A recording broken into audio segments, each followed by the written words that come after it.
Greetings, friends. Salutations, chers amis.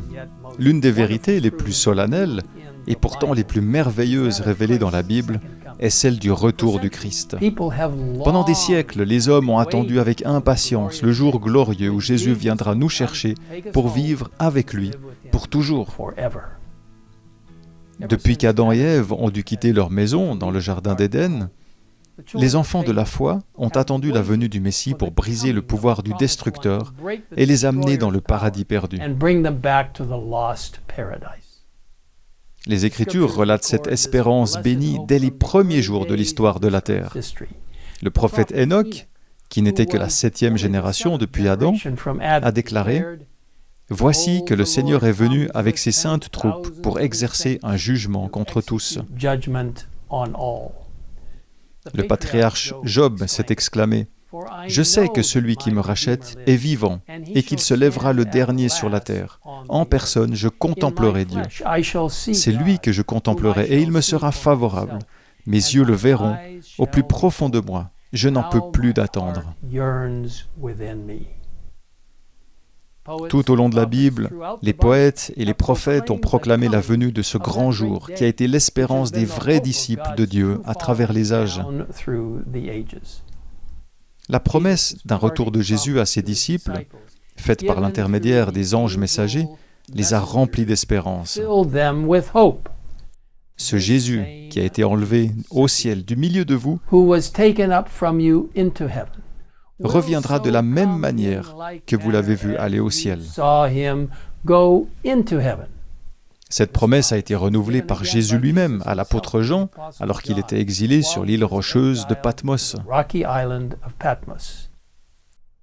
Oui, je viens bientôt. C'est à cette espérance que se sont accrochés les martyrs qui ont témoigné de la vérité au prix de leur sang. De nombreux réformateurs, dont Martin Luther, Mélenchon, Calvin, Knox, Latimer et bien d'autres, attendirent dans la foi le retour du Seigneur. Les prophéties bibliques nous indiquent non seulement la manière dont le Christ reviendra, mais aussi les signes qui nous indiquent que sa venue est proche. Dans Luc, au chapitre 21, les versets 25 à 28, Jésus dit « Il y aura des signes dans le soleil, dans la lune et dans les étoiles. Et sur la terre, les nations seront dans l'angoisse, épouvantées par le bruit de la mer et des vagues. Des hommes rendront l'âme de terreur dans l'attente de ce qui surviendra sur la terre, car les puissances célestes seront ébranlées.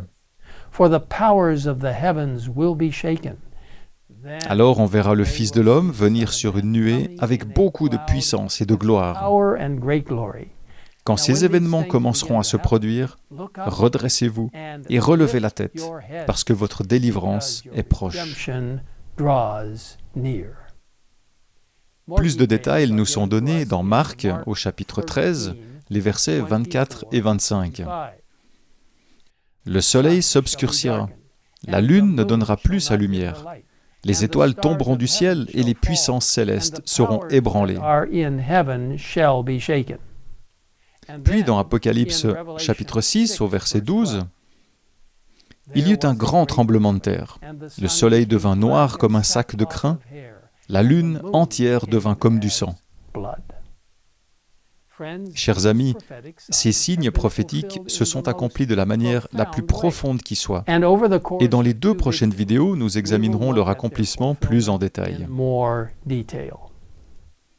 Aujourd'hui, nous examinerons l'accomplissement de la prophétie concernant le terrible tremblement de terre qui indique l'approche du retour du Christ. Le plus terrible tremblement de terre jamais enregistré s'est produit en 1755. Bien qu'il soit généralement connu comme le tremblement de terre de Lisbonne, il s'est étendu à une grande partie de l'Europe, de l'Afrique et de l'Amérique. Il a été ressenti au Groenland, aux Antilles, en Norvège, en Suède, en Grande-Bretagne et en Irlande, couvrant quelques 6,5 millions de kilomètres carrés.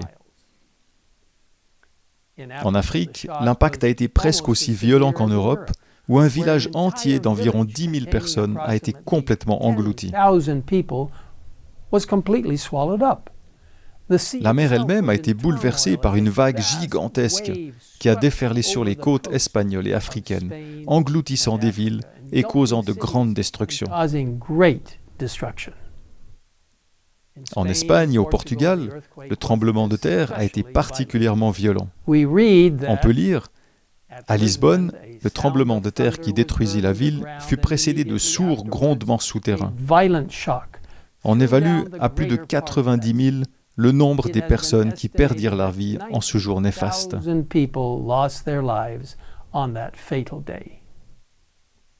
Bien que le monde ait connu de nombreux tremblements de terre au fil des années, aucun n'a égalé l'ampleur et la dévastation causées par le tremblement de terre de Lisbonne. C'est l'un des signes prophétiques que Jésus a donnés, nous disant que l'histoire de la terre se termine et que son retour est imminent.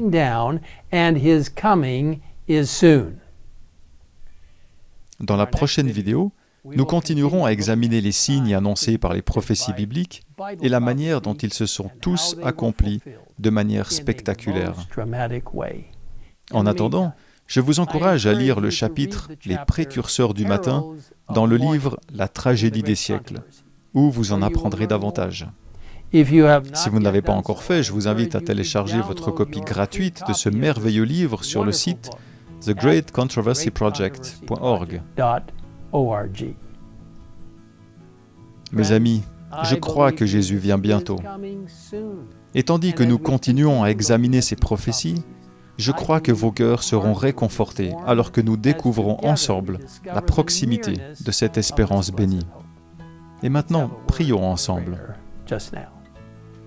Père Céleste, merci de nous avoir donné les signes annoncés dans la Bible quant à la proximité du retour du Christ. Merci de nous avertir également d'événements tels que le grand tremblement de terre de Lisbonne, qui nous indique que nous vivons dans les derniers jours.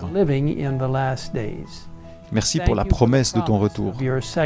Aide-nous à être prêts chaque jour.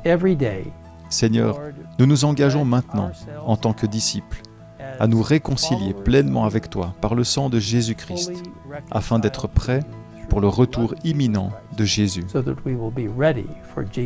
Nous te le demandons au nom de Jésus. Amen. Amen.